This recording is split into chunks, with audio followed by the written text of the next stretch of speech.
நீங்கள் நினைத்து கொண்டிருக்கிற ஜெபித்து கொண்டிருக்கிற அந்த காரியம் கர்த்தராலே ஆக போகிறது. கர்த்தராலே ஆயிற்று. நம்முடைய கண்களுக்கு ஆச்சரியமா இருக்கிறது. நம்முடைய ஆண்டவர் யார் அப்படின்னு சொன்னா, அநேகருடைய கண்களுக்கு முன்பாக நம்முடைய வாழ்க்கையிலே சில பகுதிகளை ஆச்சரியமாய் மாற்றுகிறவர் தான் நம்முடைய கர்த்தர். ஹல்லேலூயா.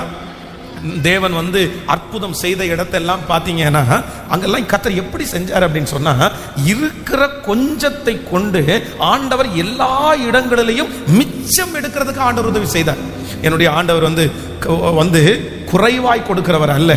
5 அப்பத்தையும் 2 மீனையும் கொண்டு கர்த்தர் 5000 பேரை போஷித்து அந்த இடத்துல ஆண்டவர் என்ன எடுத்தார் அப்படின்னு வேதம் சொல்லணும்னா, மிச்சம் எடுத்தார். நம்முடைய ஆண்டவர் மீதம் எடுக்க வைக்கிற கர்த்தராய் இருக்கிறார்.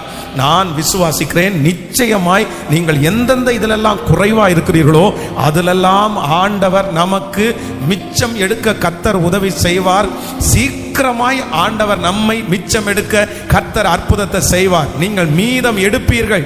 உங்களுடைய கைகளிலே சீக்கிரமாய் மீதத்தை நீங்கள் காண்பீர்கள். பற்றாக்குறைகளை ஆண்டவர் மாற்றி, குறைவுகளை ஆண்டவர் மாற்றி, வெறுமைகளை ஆண்டவர் மாற்றி, இல்லாமையை கர்த்தர் மாற்றி, என்னுடைய கையிலையும் மிச்சம் இருக்கிறது என்று சொல்லுகிற அந்த நாளை கர்த்தர் எனக்கு அங்கீகரித்து தரப்போகிறார். அதை நம்புகிறவர்கள் ஆமேன் என்று விசுவாசித்து கர்த்தரிடத்தில் சொல்லி, ஆண்டவரே நீர் என்னை மிச்சம் எடுக்க ஹல்லேலூயா, மீதம் எடுக்க உதவி செய்கிறது. சோ இந்த வசனம் ரொம்ப அழகாய் நமக்கு சொல்லுகிறது. அது நம்முடைய கண்களுக்கு ஆச்சரியமாய் இருக்கிறது.